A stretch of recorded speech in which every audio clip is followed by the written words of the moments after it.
Skulle behöva 4 milstolpar i det projektet. Ja, mitt namn är Erik Rörström. Jag jobbar som CTO, även partner i bolaget. Håll undan! Can I suggest that next time maybe we do this? Våren 2013 så kom jag i kontakt med Mattias. Det är min matlåda för dagen också. Jag upplever att Agomon alltid haft en kultur där det har varit okej att göra fel och det har varit okej att prova nya saker. Men det är ju bara att testa. Det bästa är att träffa nya bolag och träffa nya människor. En stor del av arbetsdagen är ad hoc-uppgifter och sånt som bara dyker upp samma dag. Erik, får jag fånga dig nu? Jag har en fråga som jag känner. Där är så lighter yellow. Frågan är om det är den där vi köper. Om du vill att jag ska göra något så lägger du in något som du. Så nu borde du kunna gå där. Ja. Klockan tickar det. Det här är Shishi då. Jag har fått skägg också. Pixla allt. Om man inte jobbar med processerna hela tiden då... Pixla, muta, förvränga alla röster. Det är färskvara liksom. Då var det inget mer. Tack för hjälpen. I det här så försöker jag illustrera Agomons resa som en bergsbestigning. Jag ville bygga Sveriges bästa arbetsplats.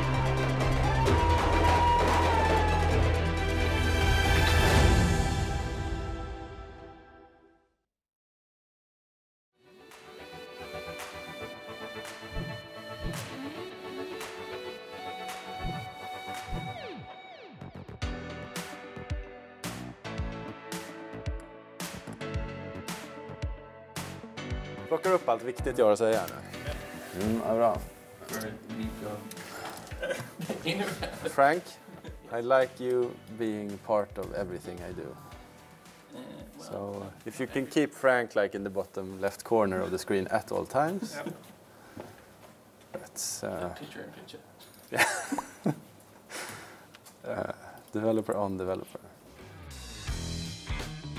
Ja, mitt namn är Erik Rörström. Jag jobbar som CTO, även partner i bolaget. Det jag jobbar med då är egentligen att jag på halvtid jobbar med Agomons interna processer och kvaliteten i våra leveranser. Och andra halvan jobbar med kunduppdrag som rådgivare eller strateg. Det är mitt jobb. Bland annat. Gjorde den på all andra också? Så, då har vi släckt den branden va? Ligger inte den och brinner längre, vad skönt. Vad innebär det i övrigt? Nej, man får bestämma vart man ska intervjuas. Då får man välja att stå ute på balkongen om man vill. Löneförmån. Charging cable, mouse. Men du sätter inte dig här för att stanna.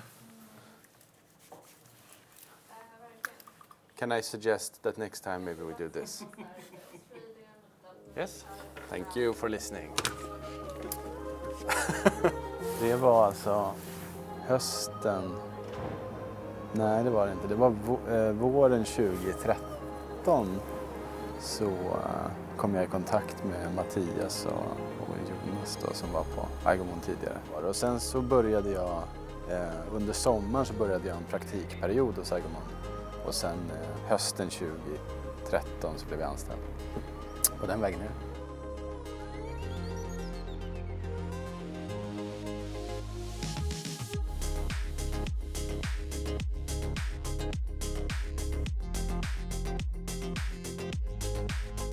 Jag har ett säljmöte i eftermiddag med Dennis. Förbereda sig inför det mötet. Ja men precis, så Dennis har skickat en summering här. Det är min matlåda för dagen också. Ta en close-up på. Den stod bredvid en matlåda som det låg mat i. Tror du att jag tog rätt? Nej. Nej. Rätt gissat. Så, då har vi den utmaningen idag också. Ja. Kan man också, som ett litet tips om man har den här kanon-Apple-musen, det är att medan man ska ringa lite samtal kan man passa på att ladda den så man kan inte använda den samtidigt. Det är ju ett bra tips. Tja! Du, men det där ser väl bra ut eller? Det var inte kom telefonen här typ. Han jag inte ladda, fan också. Tja. Tja. Ja. Det såg väl bra ut det där? Men då... Ja, det är väl... Men då tänker jag, då lägger vi upp planen lite annorlunda än du sa igår. Då kör vi ingen presentation. Men det är ju ett beslut man tar löpande tycker jag. Även om det inte är stora beslut så är det ju små mikrobeslut hela tiden. För mig så handlar det ju mycket om att jag tror på det som vi sysslar med här varje dag. Och en chans att förverkliga sin egen livsstil och sina egna mål. Jag upplever att Argomon alltid haft en kultur där det har varit okej att göra fel och det har varit okej att prova nya saker. Men det är ju bara att testa. Det är någonting som jag uppskattar väldigt mycket. För mig så är det omväxlingen, kanske inte har varit så mycket med det nu under pandemitiderna, men det bästa är att träffa nya bolag och träffa nya människor och lära sig om nya typer av branscher. Det är ju det absolut bästa med att få vara ute och träffa många olika typer av bolag. Det tycker jag är roligt.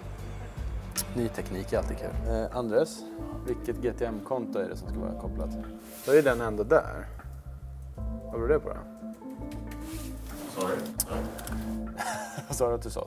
Största utmaningen är ju, alltså den är planeringsrelaterad om jag ska vara helt ärlig.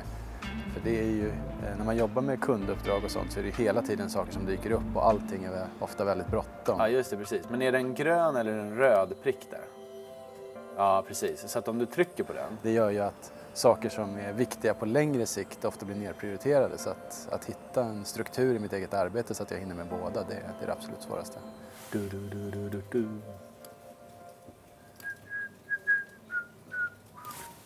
Mötesförberedelser nu?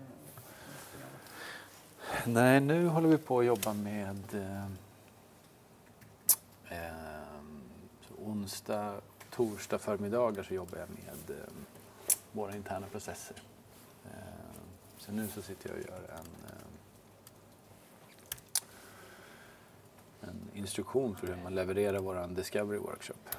Ligger den i driven? Den ligger på driven. Än så länge ligger det på driven.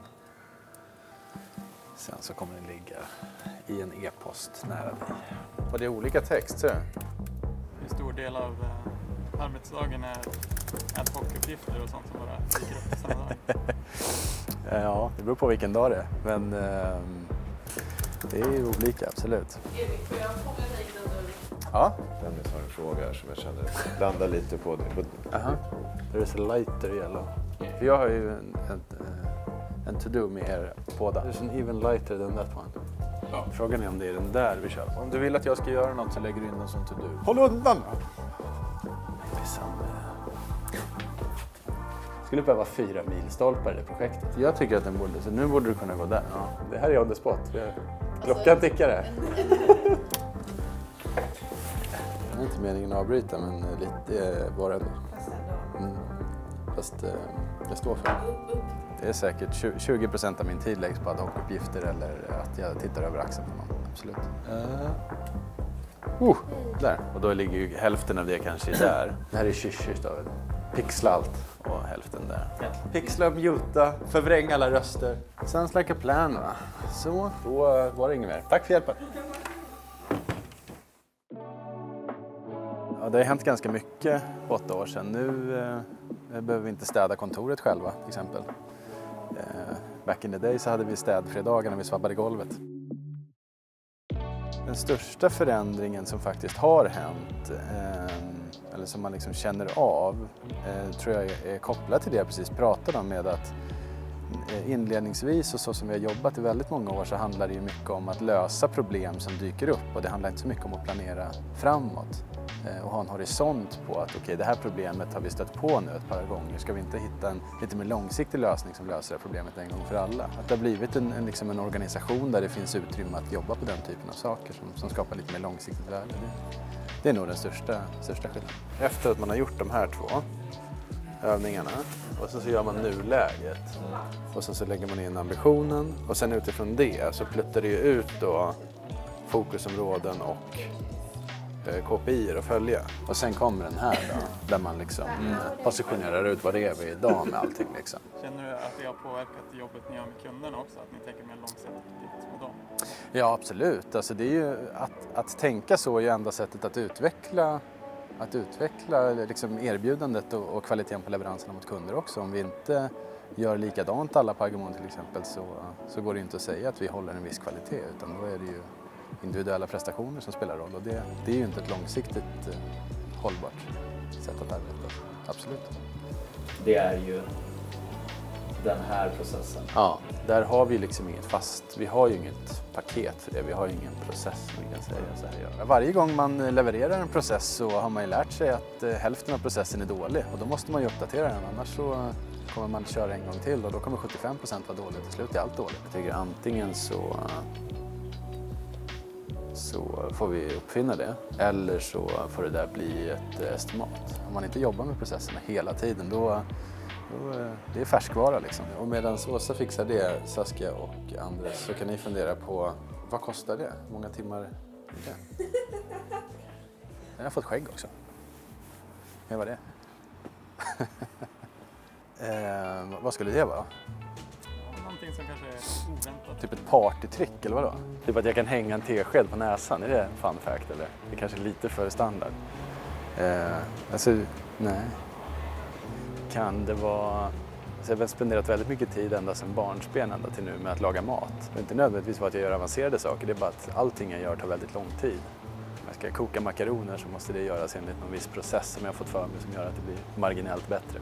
Om jag ska förbättra en process som jag använder i köket då måste det komma ifrån någon av de här liksom, Guide Michelin-kockarna. Eller... Det finns inte en Excel-fil men det finns ett spreadsheet i hjärnan där jag har koll på alla de här processerna. Det kanske är en fun fact. De jag lever med tycker inte att det är så kul alla gånger. Sen tycker jag att ett annat fun fact är ju den här känslan man får när man står här och det är en kanonfin höstdag och den här liksom Karlsson på taket-vibben man får när man ser Stockholms takåsar. Så här, den tycker jag, för att avsluta det här segmentet så kan vi bara fejda ut på det och visa hur fint det är.